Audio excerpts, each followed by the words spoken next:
Welcome back to the Sit Rep Podcast, where we help you win. And today, part 2, we have Miss Murphy. Okay, Hi. let's get back to it, man. I want to jump right into it. So boot camp, boom. You got the infantry designation, and then from there, after you graduated from boot camp, what was the next step? Where'd you go? After boot camp, I went over to Camp Geiger, and the story that I told you about, getting into ITB, that Mhm. happened. And then after I got in, I just went through training, got selected to be a Mortarman, and that was that. And then after that, after I graduated, I went over to 3rd Battalion, 5th Marines, in the fleet. So Camp Pendleton. Okay, Camp so Pendleton, yeah. ITB. Remember, we got some Army folk on here. Explain. ITB, Infantry Training Battalion. That's kind of like your basic training. So every MOS has a job, a school, like a job school. And that's what the infantry's is. It's like just where you get trained to learn your job in the infantry. And how many weeks was it? It was 2 months, so 8 weeks in total.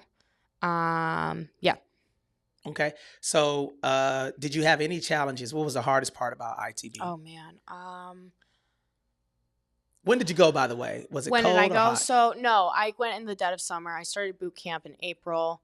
So I was like in July or something like that. And then I went over in August to ITB. So it was pretty hot all the time. Okay. Yeah. But the things that I struggled with the most, I would say I was not used to the hikes, honestly. The hikes were really bad. No, it's real. For me, some guys would be like, oh, those were nothing, Right. And in hindsight, for me now, who I am today and how much I've hiked, it's that wouldn't have been anything for me right now. But back then, when I'd never put weight on my back and walked 20 clicks, that's a lot. I actually have a incredible picture of I just got done with my 20K. That's the last hike that you do in ITB before you go to the fleet. That's you made it. But I had these giant welts all over my legs, probably about this big. And then I had on my arms just from the gear and the pack and everything. And yeah, that was really tough. All the other physical portions and stuff, that's fine. It was just the hikes that were really just a shock that a lot of women don't realize when they join the military. It's you hike and no one really knows what rucking is. And they don't know. It's not like a nature hike. You go in your backyard. No, it's absolutely not. It's the Marine Corps is not a no, it's a not walk in the park. No, you put some serious weight on your back and you start walking for miles. And that a lot of women don't realize that, Right. So. And you know what I saw in leadership positions when I was in the fleet? I saw a lot of hip injuries for females. Yeah, our hips are just not meant to hold weight like that. We are literally designed to birth children, and our hips are just different because of that. So men's hips, they're straight to stack weight on top. It's just straight. Women's are curved to be able to birth a child. That's that's why they get a lot of hip injuries, because our hips are just not meant to carry weight like that. And then the other hard part was obviously the scrutiny, the scrutiny that I got from my, some of the peers I had in ITB, and then, just some of the scrutiny. It wasn't super terrible for me. But it was, there's always going to be scrutiny wherever you go. Now I want to really get into that. So when you went to ITB, was there any scenario? How many females did you go through? It was just me. You were the only one. I've been the only one for my career. Wow, man, that's crazy. So do you feel like there was a little bit of discrimination when you went to ITB? I think eyes were definitely on me. I think any male-dominated field that you go into as a woman, there's definitely going to be eyes on you at all times. There was more discrimination against me in the fleet than there was in the schoolhouse, because you got to remember, I was on the East Coast in the schoolhouse where they had females. A lot more females. Yeah. When you go to the West Coast, it just happened recently that they started letting women do boot camp in the West Coast. So you have to remember that too. So when I came over to the West Coast, I experienced more scrutiny than I ever had before in my life, you know, and like discrimination and demeaning and a lot of tough stuff. So it wasn't too bad on the East Coast. So I'm not saying that there wasn't any of that at all, because there definitely was, but like it wasn't to the extent that it was when I hit the fleet in the West Coast. Now, how did you feel being the only female in that scenario? Were there situations to where men would say things that crossed the line with you that made you uncomfortable? Come on, man. We got to keep it real, man. No. Yeah, I want no, you I'm to keep it keeping all it. the way real. No, I'm keeping it real. Again, most of that stuff would happen in the fleet, and I was I was a homeschooled student from Vermont, and you know, a state that is 600,000 people. So I didn't know anything about anything, you know, like I thought I knew like what was up, but like I didn't know anything. I didn't know guys. I didn't know how they were. Like I was like, I was on the wrestling team. I did mixed martial arts, but that's like such a different, because you're in a community of people that's safe and healthy, right? With mixed martial arts and like being homeschooled in Vermont, like you're in such a safe, healthy community. When you go into a place like this, it's like going into like, you know, like a pack of wolves. Like, you know, you're either going to get eaten alive or you're going to become one of them, you know? So I think I was very, what's the word? I was just so like new, and I didn't know a lot, and I didn't see some terrible things, like the terrible things that guys could say or do. And so when they said those things, like you also don't want to be the girl that was like, you don't want to be labeled, you know, like you don't want to be like I hate that. Yeah. I hate that. Yeah. You don't want to be labeled like, oh, she's like one of those Me Too girls, you know, when it's not that. It's just like you're blatantly saying something disrespectful. But, you know, so I didn't do that a lot in the schoolhouse. I actually got an NJP out of the schoolhouse. Really? Yeah, because there was a rumor started about me that I was sleeping with one of the other students, and no proof. Nothing, just one written, what's the word? It's like a statement. One written statement given to the first sergeant, and all of the instructors jumped on that. All of my instructors jumped on that, and then I was just NJP'd for it. Nothing happened to me. So for those of you who don't know, Article 15 is a non-judicial punishment, and essentially what it is an administrative reprimand for doing something without being adjudicated through a court, right? They either suspend your rank, it's documented in your record. It's like a slap on, it's bigger than a slap on the wrist, because people with, but I know that had to be difficult for you just getting into, you know, passing boot camp, going to the schoolhouse. Did you feel like you were going to be kicked out of the schoolhouse? I was so new. I didn't know what that really meant. I learned about it in boot camp a little bit, but you know, they just like make you repeat stuff so you remember it. You don't actually know what that means. Right. You don't know anything. So when that happened, they didn't do anything except give me the NJP. I didn't get rank reduction. I didn't get cut in pay. I actually picked up the next day as a PFC. It was so bad. I think they just wanted to make an example out of women, honestly, in a way, because it was just like, okay, thanks for the NJP. Nothing happened to me. Like, because they had one statement from one guy saying that he thought he heard something. That was the statement. Oh. And they NJP'd the other guy as well. That was like the rumor was started about, you know? Right.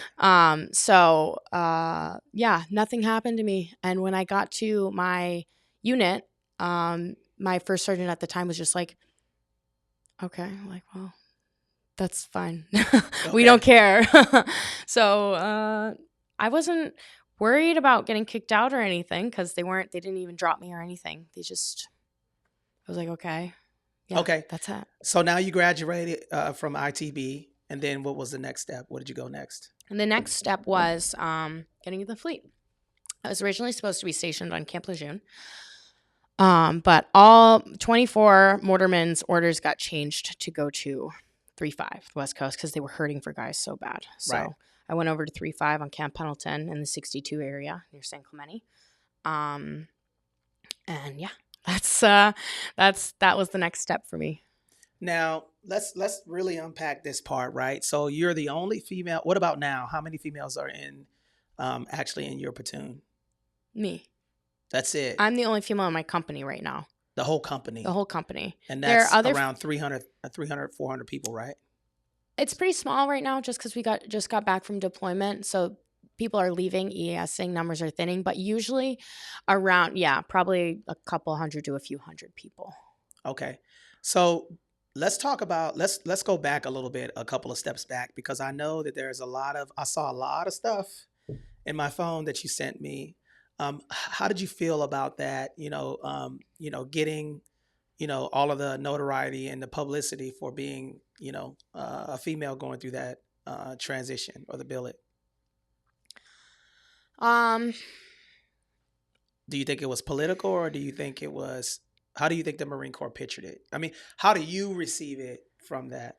So the things that were published about me, that article that you saw, and then, like General Berger's statement, that was just because people had taken a special interest in me, like individuals, not really the Marine Corps as a whole.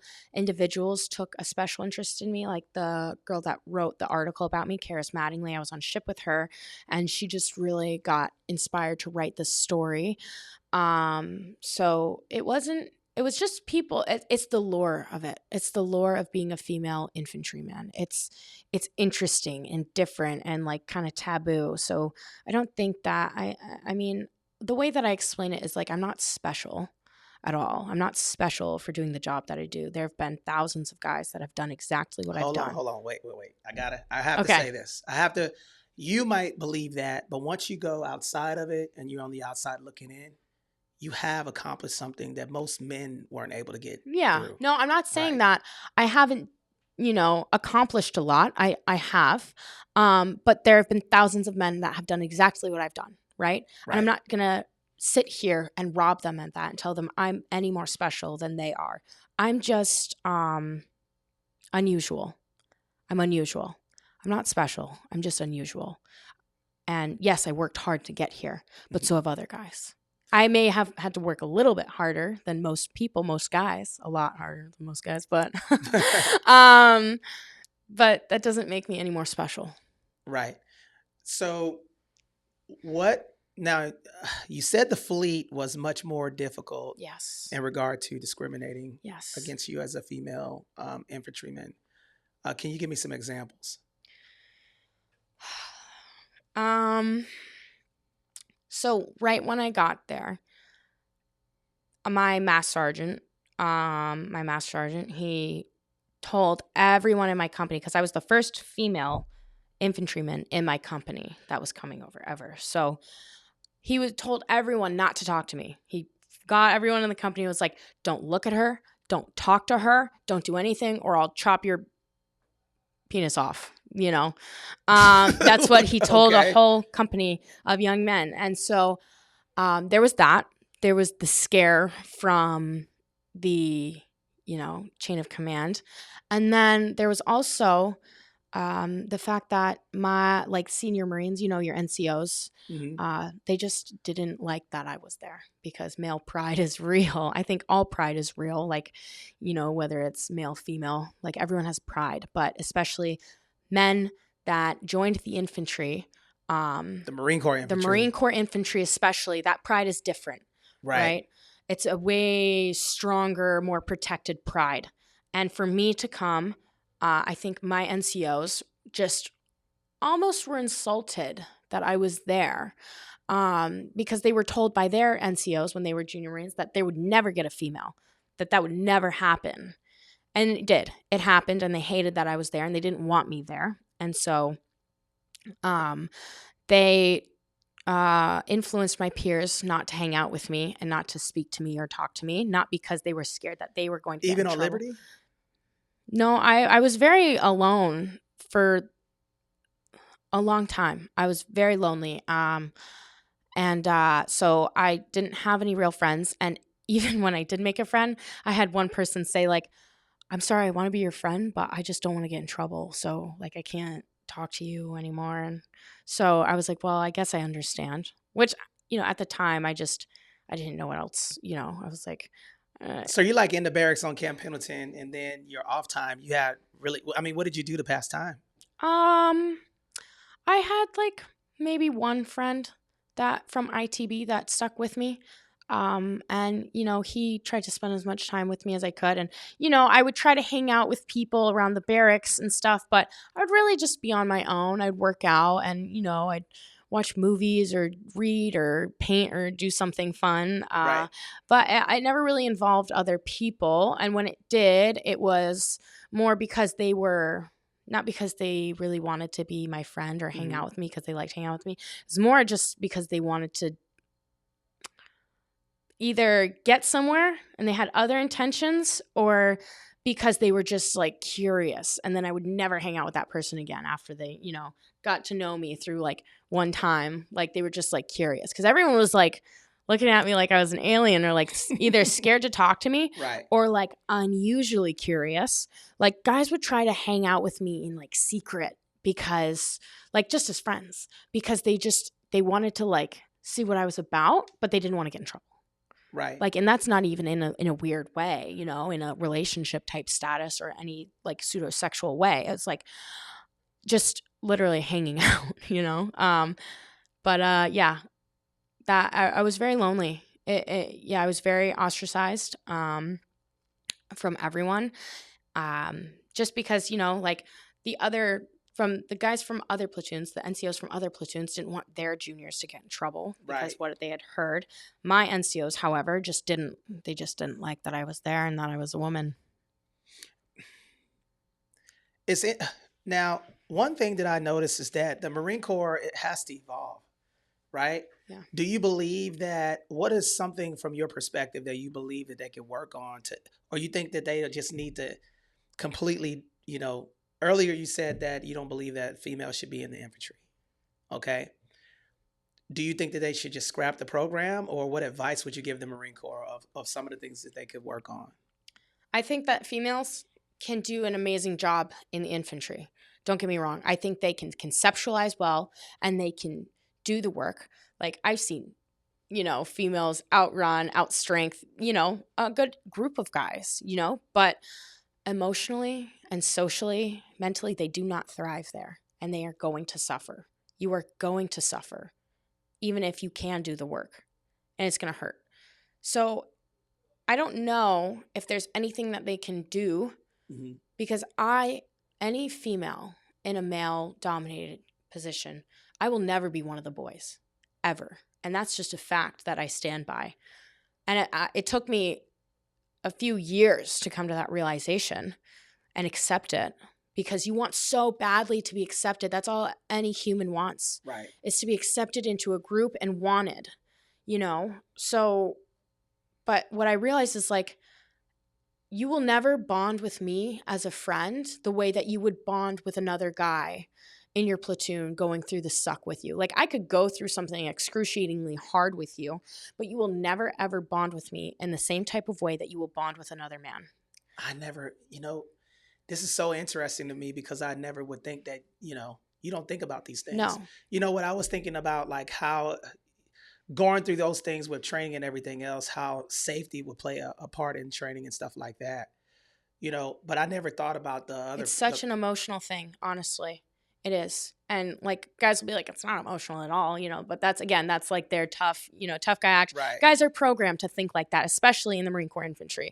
It's programming. So it's like, you can say that all you want, but like you would like die for that dude immediately, like you would be heartbroken if your best buddy died, right? Because of how much he meant to you strictly as a friend and a brother and everything that you've been through.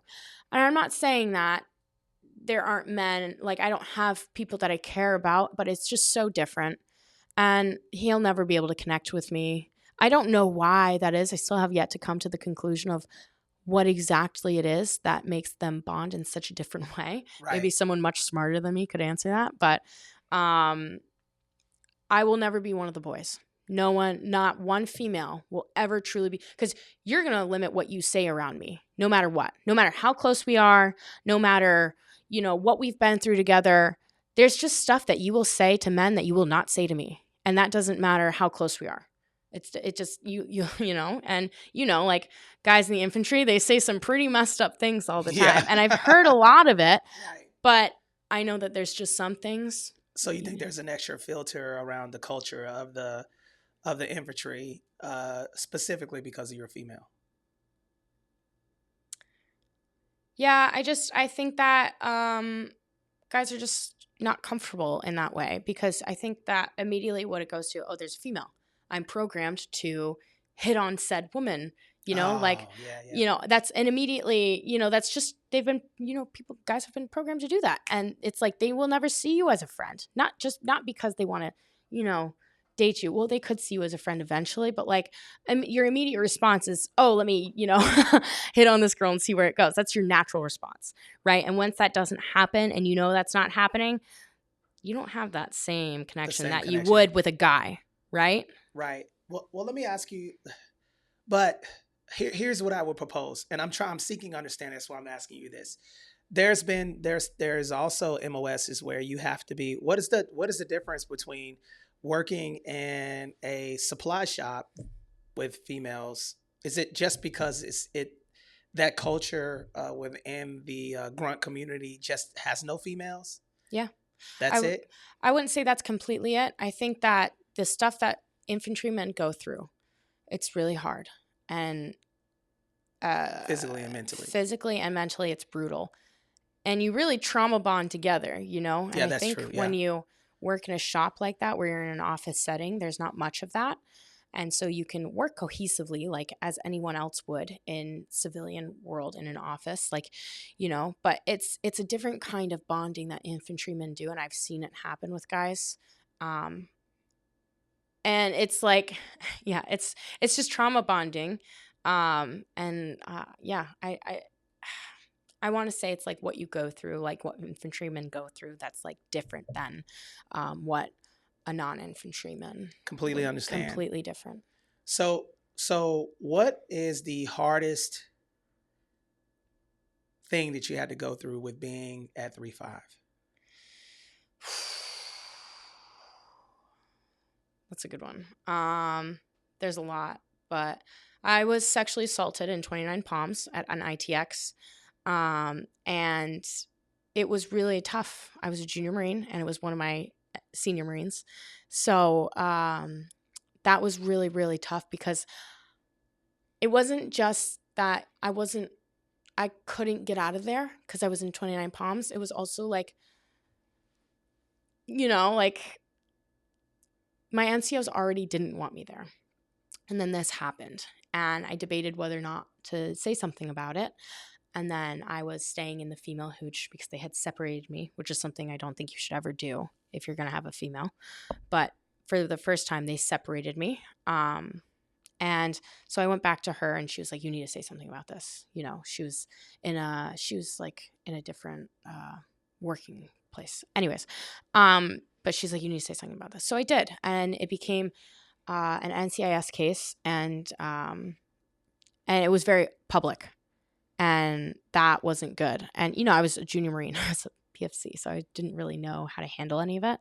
This was here or? 29 Palms. 29 Palms. Okay, yeah. I was there for ITX, which is our, you know, training evolution for deployment. And so number one, I was a junior Marine and didn't really know how to go about handling it. Number two, my NCOs already didn't want me there as it was. Now the narrative's getting passed around like she's making it up, right? It's not.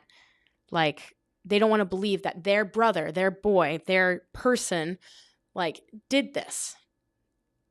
The first time a female comes into the platoon, it's like, oh, this hasn't happened before. Like, he would never do that. Obviously, it's never happened because there's never been me here to do that too, you know?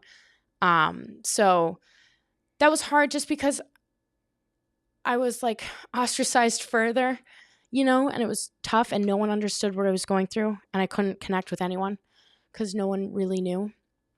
And then I had to keep working. I had to keep, you know, I was in ITX and we needed Mortarman. You know, I remember my master sergeant at the time, he sat down with me on a bench and he was like, I'm not saying you have to do this, but we need Mortarman for ITX. We need you to train. We need you to be there. And I was just like, I took, it was like the week leading up to it. And I was like, okay, I'll do it. So it was definitely hard because it's like you're sleeping in the field around everyone, everyone's next to each other in a sleeping bag. And for that time, I like slept right near my gunny at the time. And I was just like so worried. And so there was a fear. There was a fear there. I didn't trust anyone. And I hadn't trusted anyone before that either, like there were other incidents that's happened to me before that, but that was probably the biggest one. And so I didn't trust anyone. I didn't feel NCIS investigation took like a whole year almost. Yeah. Well, I found out on the Mew that I was on that he ended up actually, you know what the crazy thing is? When I got back from ITX, I was doing another field. Op. And that guy that had done that to me, they put him in the CP, in the headquarters platoon, while he was getting charged because he still needed a place to go and work and stuff. So you had to see him. I saw him. Yeah. And it was terrible. I only saw him one time because then I just didn't go back after that. I just wouldn't go in there.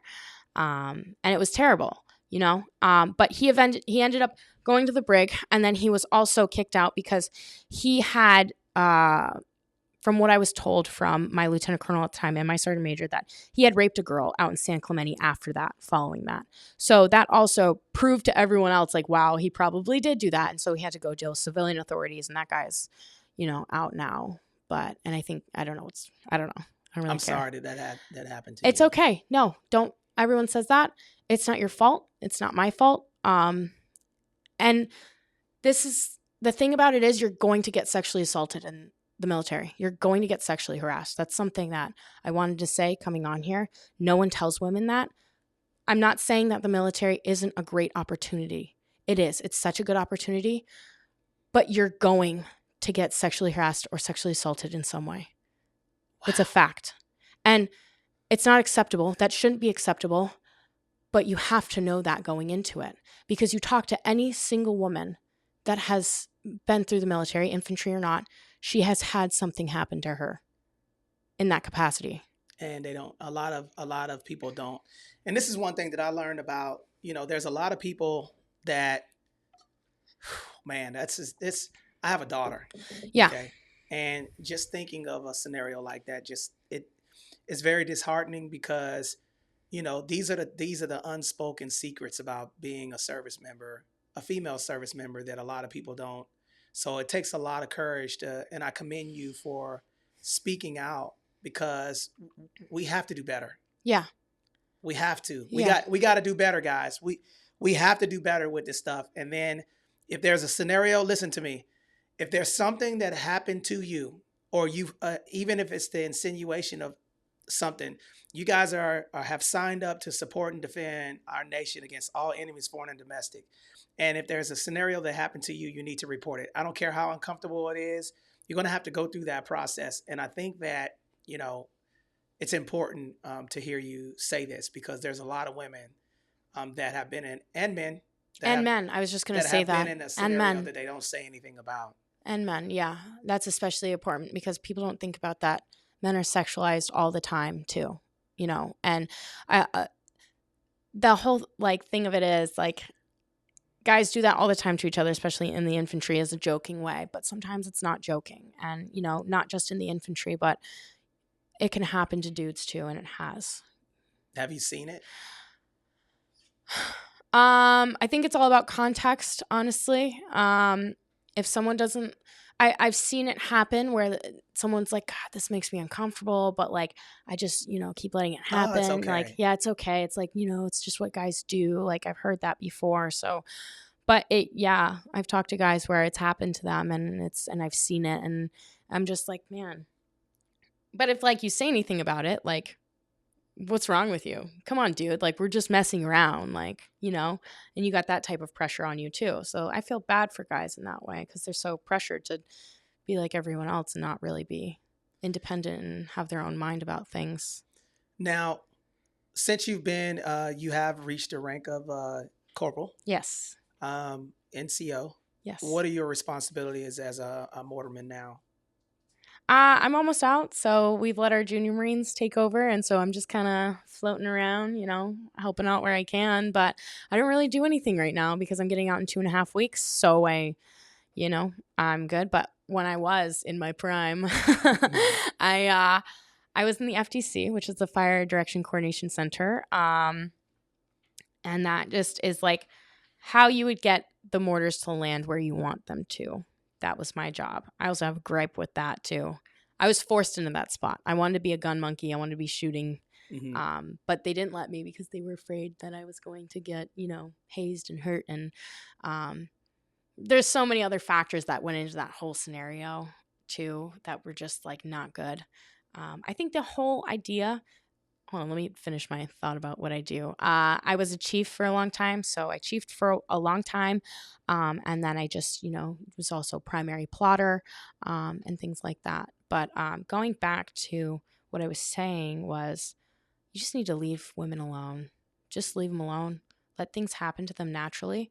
In the infantry, like if you're going to be a female in the infantry, don't try to dictate where she goes or what she does or how she interacts with people, because that's like a lot of what happened to me. People were trying to dictate my life and like what happened to me because they either were doing it out of protection or some sick, weird way of like wanting to get close to me or keep me around them. And they just like really ruined a lot of my experiences. I feel like I could have been closer to my peer group if they hadn't singled me out like that, because I had this thing that happened where, a platoon sergeant of mine took a special interest in me in a way that wasn't innocent, So, and nothing ever really happened with that. I think his actions were very inappropriate towards me, looking back on it now.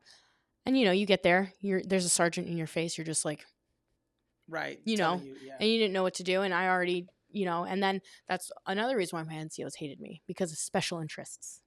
And that I didn't even do anything but come. I didn't even do anything. One guy said to me one time, one of my peers, he said, I was like, why do you hate me so much? And he said, well, a lot of my guys have just suffered because of you. Like, not because you like did anything directly to them, but just because like what happens with you, like, like what, and I was just like, what does that mean? And he was like, oh, well, like, special treatment and like, like people taking special interest in you. And I was just like, I don't ask for that. I hope you know that. And it's just some guys are so stubborn and foolish in their pride and what they want to believe.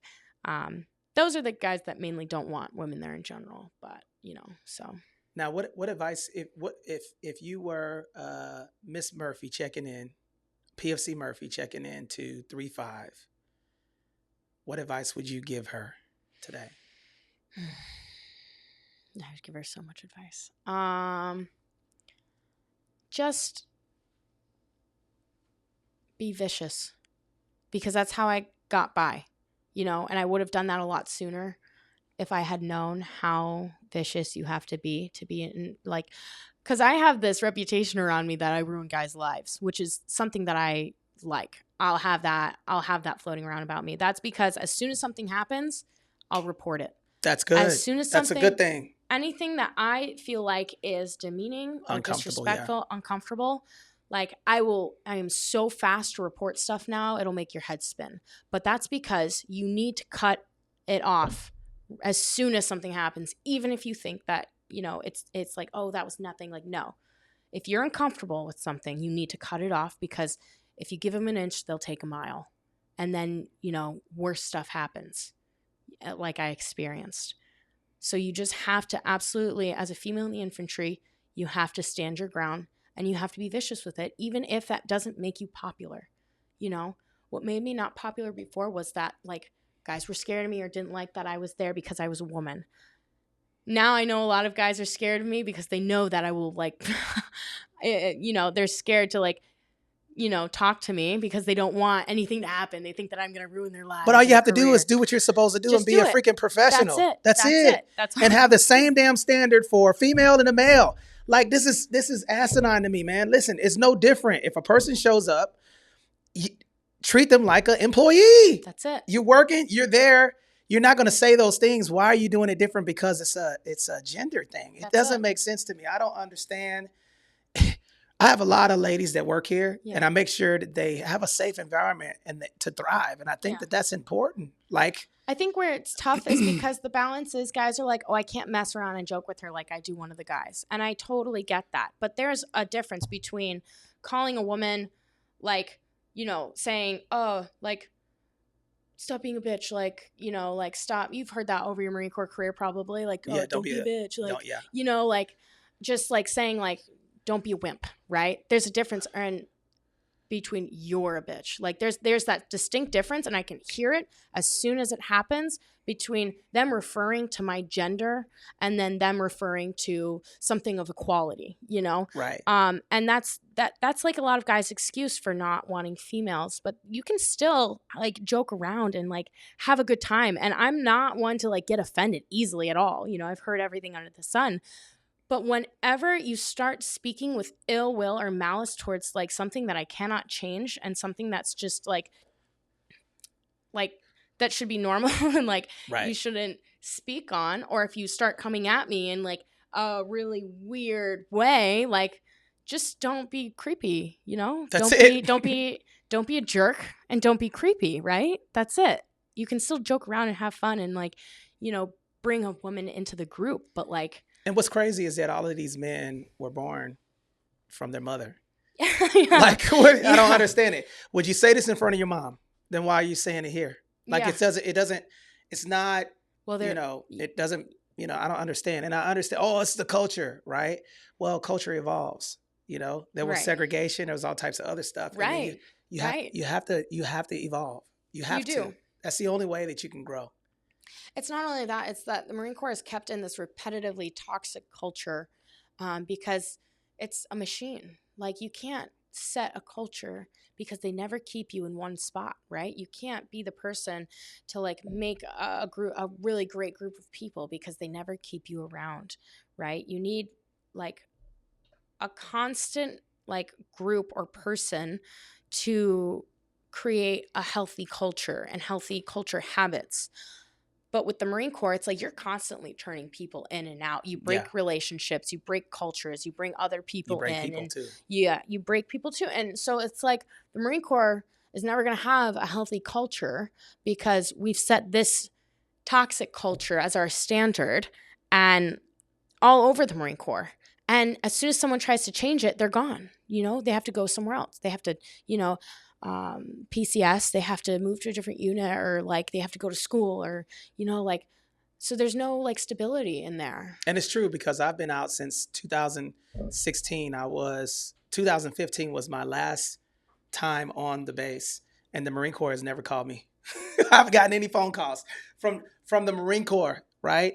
Only people that I kept in contact with, but it is a thankless. Once you're out, you're out. You're out, it's you're like, done. You know, the mission at all costs. The Marine Corps does not care about you as a person. You're a number. You are a machine. They need you in the spot that they need you. They can tell you till they're blue in the face that they care about you, but like they don't. And that's the reality of it. And that's, you know. Is that why you're getting out? Tell me why Miss Murphy is getting out.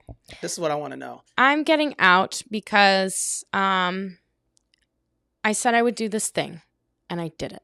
I did my contract. I said I was going to finish it out as an infantryman, and that I was going to complete it. And, I do what I say I'm going to do, especially if I commit to something like this, you know. There's no way out, you know. But, you know, there's no way out. There's no way. Yeah, there's no way out. But I could have gone to, like, headquarters platoon or take a more administrative position, you know. But, like, I wanted to finish it out as an infantryman, and that was a choice. Because you don't know how many people, like, wanted me to go to headquarters platoon or take more of an administrative position out of, like, the field. Yeah. Right. But I didn't. I was stubborn, and I finished it as this. But I'm getting out now because I just don't have a love for it. Like some guys really like guns and shooting and planning and all things like G.I. Joe. And I've never been interested, even up until this day. Like I was never interested in guns. I was never interested in killing people. I was never interested in anything like that. And it's like not the type of environment I want to be around either at this point in my life.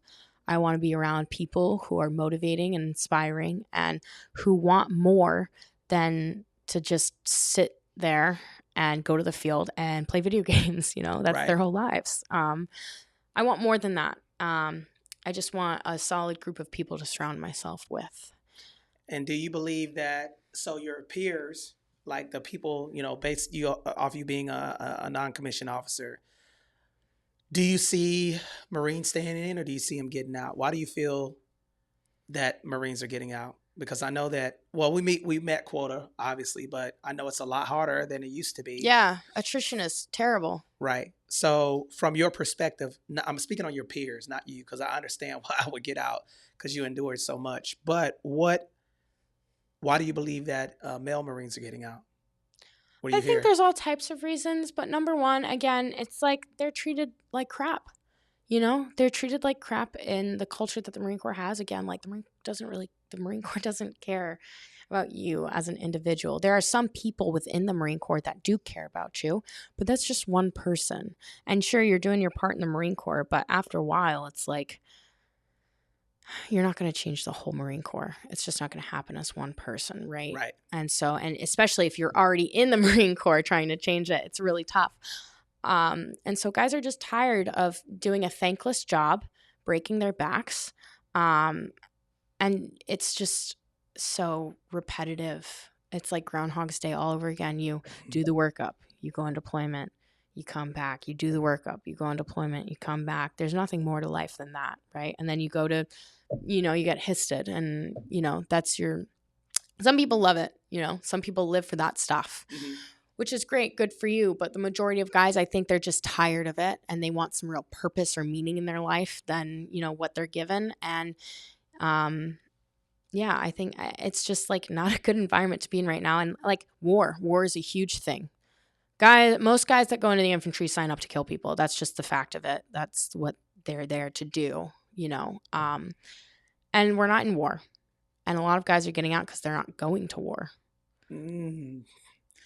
I would agree with that. Yeah. I mean, you sign up to be an infantryman, you want to do infantryman stuff. And if you're not doing it, then I can understand why. Yeah. And it's you don't want to keep going through that. Because I know a bunch of guys that would re-enlist right now if they were going to war, right? But it's just not happening, for them. And there's probably a good number of reasons why a lot of guys are getting out. Being treated like crap and then also not being able to do their job. Like, imagine if you practiced skill and were told to harness this craft. And you're not doing it. And you never, ever do it. Imagine being a plumber and training, like, how to fix things and you never, ever do one job. That's crazy. Ever, Like, and we just play pretend all the time. That's it. That's all that we do right now is we just keep playing pretend, and it's all, like, repetitive and arbitrary and like it becomes meaningless and it's also thankless, Right. Everyone's like, our whole chain of command is like, oh, there's a meaning, there's purpose behind what we're doing, it's real. And you get officers telling you that all the time, but it's exhausting when you're the ones have to do it all the time. And it's just like, okay. Now I do have a couple of more questions for you. Yeah. What how has technology changed the playing field? Do you think that, are we still doing it the old school way, or is it more technological advances in? We're advancing in technology, there's a lot of cool stuff happening right now, different training that I've seen. I can't really speak on it too much because it's not my expertise and I don't really know what I can and can't say about that stuff. Right. But I think that there's definitely some technological advances happening in the Marine Corps right now that are really cool. Really, the military as a whole is having some really cool stuff happening in it. Do you foresee Mortarman position being manless?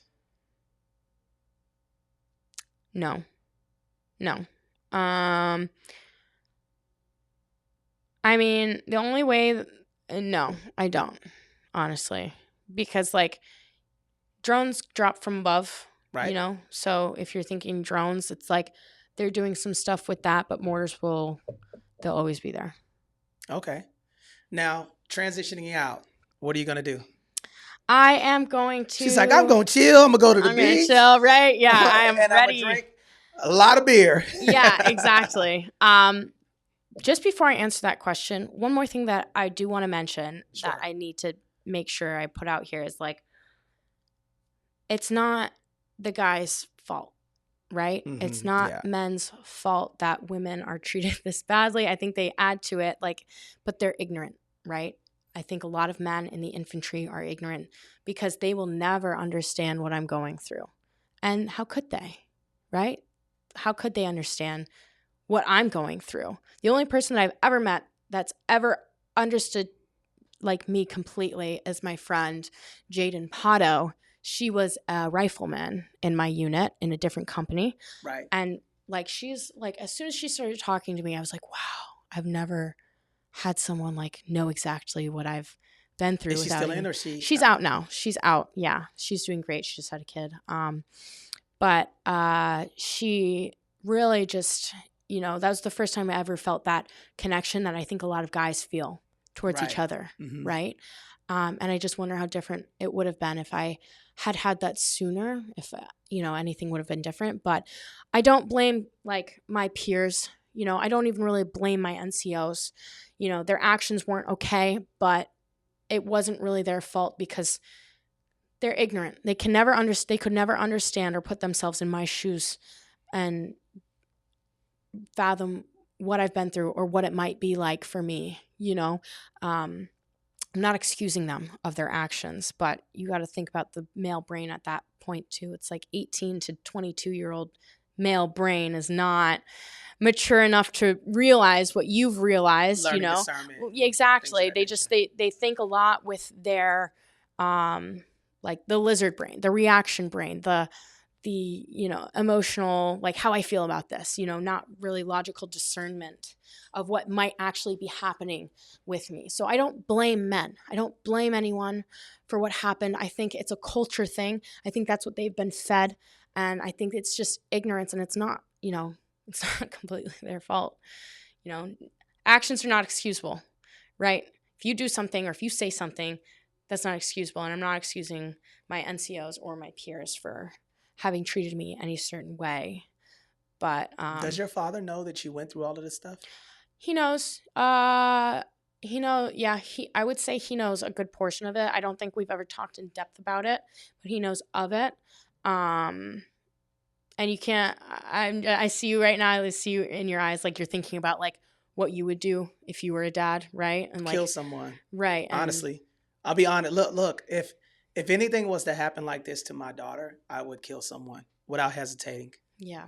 Because I don't feel like, you know, I know what it's like. I don't know what it's like to be in a scenario to where I was ever assaulted, but I have experienced my sister going through that. Yeah. And being there and trying to be there as her little brother, mm-hmm. with her going through that all of those years and seeing what she went through, isolation and all types of other stuff, it was very difficult for her.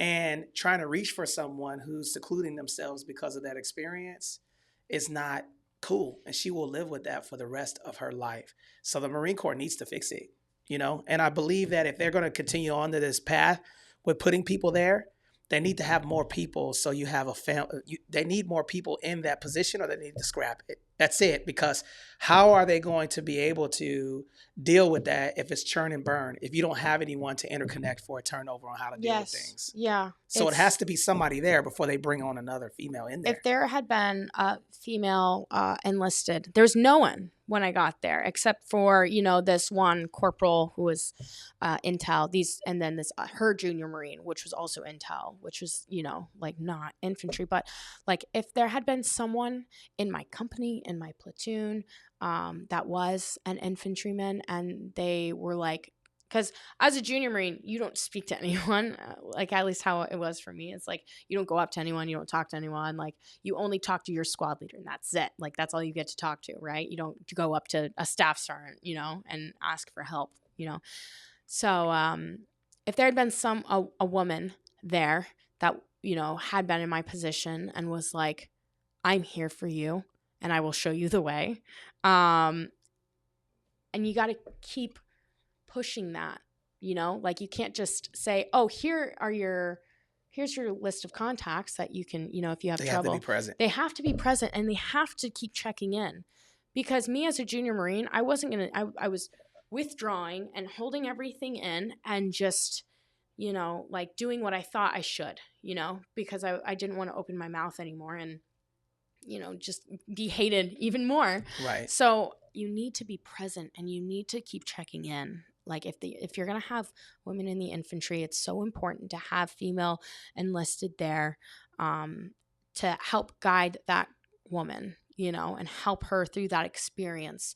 And even if you're not a female infantryman, but you're still like in that unit where there are female infantrymen, especially junior female infantrymen, like you understand that you'll never know what she's going through and accept that, because I feel like women have a really hard time. You don't know how many women have come up to me and was like, oh, I could have been in the infantry, but I didn't, you know, whatever. Or it's like, they're like, oh, I totally understand. You don't understand. No, you don't. I'm sorry, honey. You don't understand. And you never will. And that's okay. Just accept it. Right? Like, I'll never understand what you went through. Right. You know, being a machine gunner in Afghanistan. I will never understand that. Right. I'm not going to be like, oh, I went on deployment too. No, I will never understand. And that's fine. Just accept it. But be present to help her for what she's going through. That's like what the most important thing, not proving that you're better than her in some way or you're equals to her or whatever. It's just be there. Be present. Be present and just understand that she's going through a lot. Right. Yeah.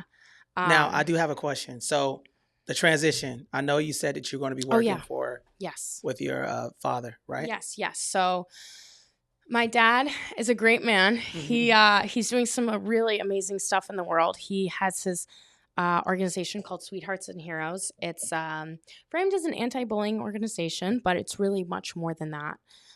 It teaches, like, he's trying to change the world. He's going to change it. He's going to change the world. He's going to change the world by changing the next generation of human beings. So he's spoken to well over 1 million kids in America, teaching them empathetic learning skills and how to be just a good person, good people to one another, and giving them the skills to do that. You know how when we're on fire, we say stop, drop, and roll. Right. So he's created his own program for people, for, you know, kids to utilize their own drill when they see someone struggling. So it's really, really interesting stuff. And he works so hard at it. And he's doing such great work right now. And I'm really excited to connect with some young women and help out there. And that's really exciting to me. That's awesome, man. Well, any closing remarks that you want to say to the people on the show? I'm just so thankful that you guys are having me and that you guys have tuned in and you're interested enough to listen to me yap. If you are a female that is thinking about going into the infantry, personally, I would say don't do it. Not because I don't think you can, but because I know how much it hurts. But if you are going to do it, like, someone could have told me that and I would have been like, I'm still going to do it, you know, because if you're a female going to the infantry, you're going to do it no matter what I say. That's fine. Just know that it's okay and you don't have to react to anything right away. And there are people, there are good men there that want to help you, and just, you know, stand your ground and be vicious. Absolutely, man. Yeah. And guys, listen, if you have a scenario, you see something inappropriate, have the courage to say something. Yes. Because you know, a lot of this stuff is happening in front of people and nobody's saying anything. So I think it starts with you. Okay. Yeah. If you see something or hear something, I mean, take it serious. Okay. And then that's the only way that you're going to create change. You can either react to it or you can create it. And as leaders, we're told that we are supposed to create change. So thank you for having us. Thank you. Thank you for having me. Ms. Murphy. I really appreciate you, and much success. And I see that you have a cross. Yes. Right. Yes. I'm a Christian. Oh, great. So, yeah. So I keep God at the pillar of everything that I do. For sure. It's very important. Yeah. It is important, and I was not expecting. You're very well spoken.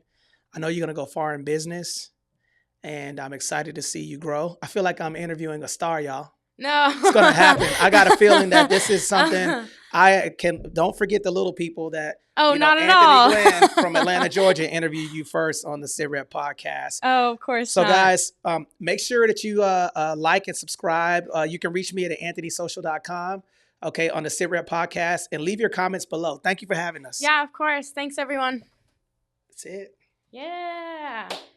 I